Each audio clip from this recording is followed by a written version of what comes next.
Hello, class, and welcome to our fourth lecture series on international finance. And I'm your instructor, Jamal Haider. Okay, we were talking about the assignment today. Was the deadline for our assignment before the class. So I have received most of your assignment, and I will be replying you that I have received or not, because I think today and I think last night I would be receiving a lot of messages, so I was unable to reply that I have received yours. And some of them I already replied, like Marilyn, I just replied that okay, I received your assignment. So please don't mind, I would be replying during the break or maybe after this class. I would be replying you that okay, I have received your assignment. So let's move forward.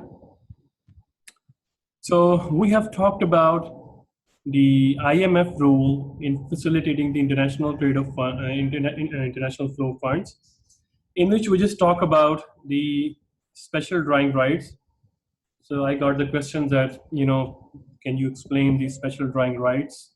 So I have a very nice video regarding this one, so it will more, clarify your answer that why there is a need of SDR and why the IMF, they use this kind of currency rather than just one currency or maybe dollars, pounds, yuan or whatsoever, right? So let's talk about it. So please, watch carefully. If you still have any ambiguity left, please do tell me and we are going to discuss it. So I'm going to play that one.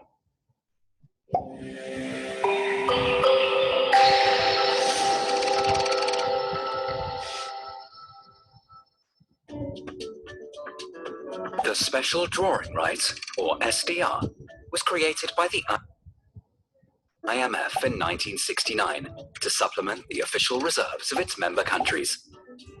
The SDR is an interest-bearing international reserve asset that can only be held by the IMF, its member countries, and designated official entities known as prescribed holders.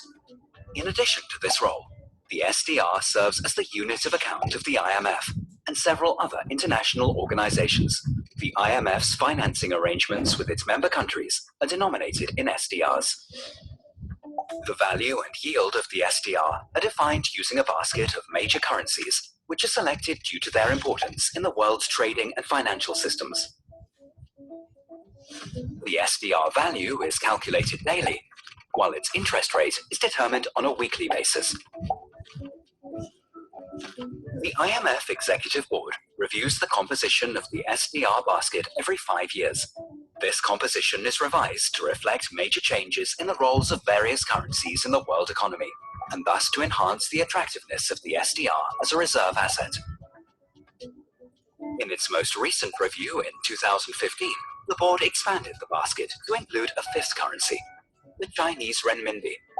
The basket will now include the US dollar, euro, Chinese renminbi, Japanese yen, and pound sterling. SDRs are allocated to members in proportion to their IMF quotas and relative economic standing in the world economy. Every 5 years, the IMF reviews whether there is a global need for additional international reserves to justify a new allocation of SDRs. The most recent and by far the largest allocation took place in 2009 as part of the response to the global financial crisis. Currently, the amount of SDRs stands at over 204 billion. These allocations provide each member with on-demand access to freely usable currencies. Members can exchange SDRs for freely usable currencies from other members to meet a balance of payments need or to adjust the composition of their reserves. The SDR is therefore not a currency, nor a claim on the IMF, but a potential claim on the freely usable currencies of IMF members.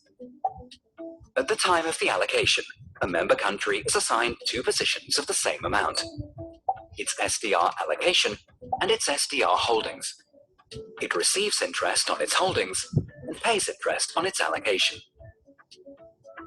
The interest earned by a member on its holdings and paid out on its allocations are both based on the SDR interest rate. This means they cancel out completely as long as SDR holdings are equal to SDR allocations. The SDR market functions primarily through voluntary trading arrangements, or VTAs. Under these arrangements facilitated by the IMF, members volunteer to buy or sell SDRs. If a member exchanges SDRs for freely usable currencies, its SDR holdings fall while its foreign currency reserves rise. If its holdings fall below its cumulative allocations, it has to pay interest on the shortfall. If a member exchanges freely usable currencies for SDRs, its SDR holdings rise above its cumulative allocations, and it earns interest on the excess. In the event that there is insufficient capacity under the voluntary trading arrangements, the IMF can activate the designation mechanism, where it calls upon members with strong external positions to purchase SDRs from members with weak external positions. The value of the SDR as a reserve asset thus derives from the right to exchange it for freely usable currencies. Through this, the SDR plays an important role in providing liquidity to the global economic system.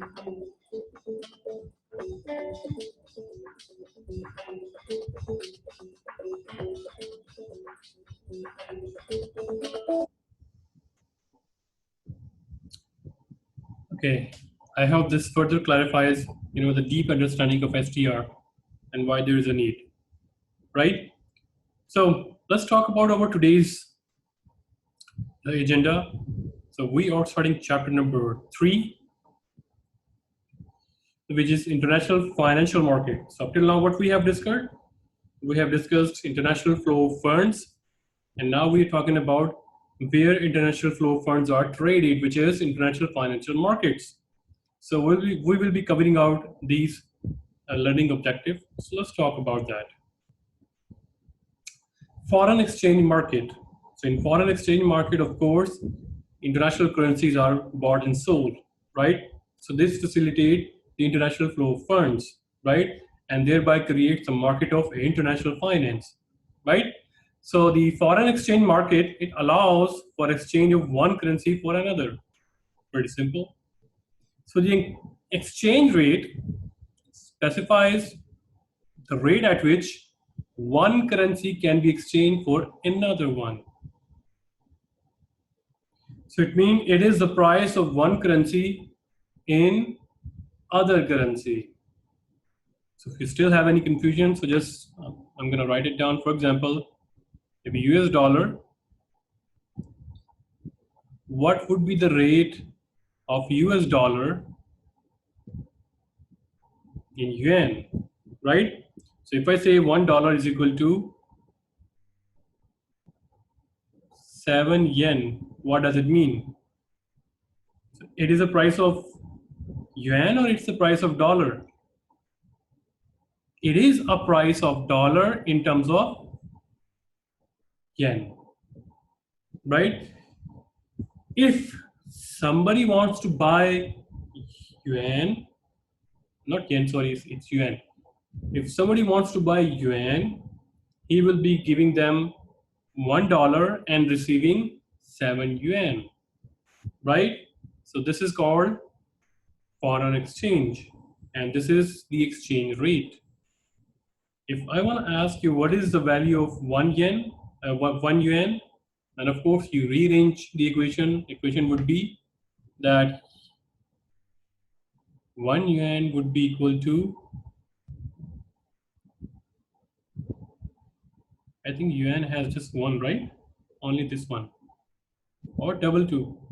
I just forgot. I need to double check. Sorry guys, if I made a wrong, symbol here, so I just apologize. I think I should change. Okay, just let it go. So remember that if I made a mistake here, please forgive me. And I need to double check whether this is yuan or this is, I think double is yen, single is yuan. Yes, single is I think yuan, not double. So yuan is Chinese currency, yen is Japanese currency.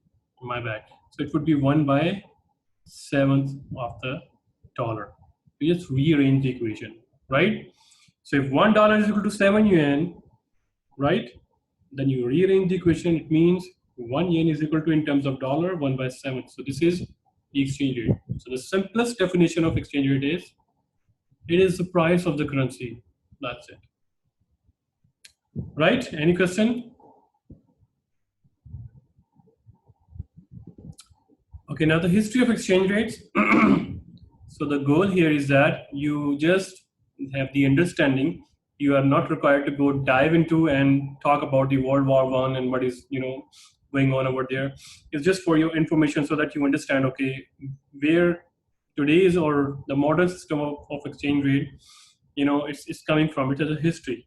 So the evolution starts from, number one, from gold standard, and this era prevails from 1876 to 1913. So which means each currency was convertible into gold at a specified rate. It means you have the currency paper, you go to the designated authority, you pay the paper and receive the gold. It is convertible, right? So you have right, you have authority, or you have, your right to claim on the face value. For example, if this is $100, so you have the right to claim $100 worth of gold, right? So each country has a gold to back its currency. So in that area, for the central, banks, they must, or the banks, they must have gold currency in their reserve. So it's like that in gold standard era. It's really hard to carry gold all the time, right? So you deposit your gold with the bank and you receive a receipt. So when the evolution starts, and that receipt becomes standardized and become country's currency. So the people who are custodian of gold, they give you a receipt which is issued by the government. In America, the government issued the dollar, right?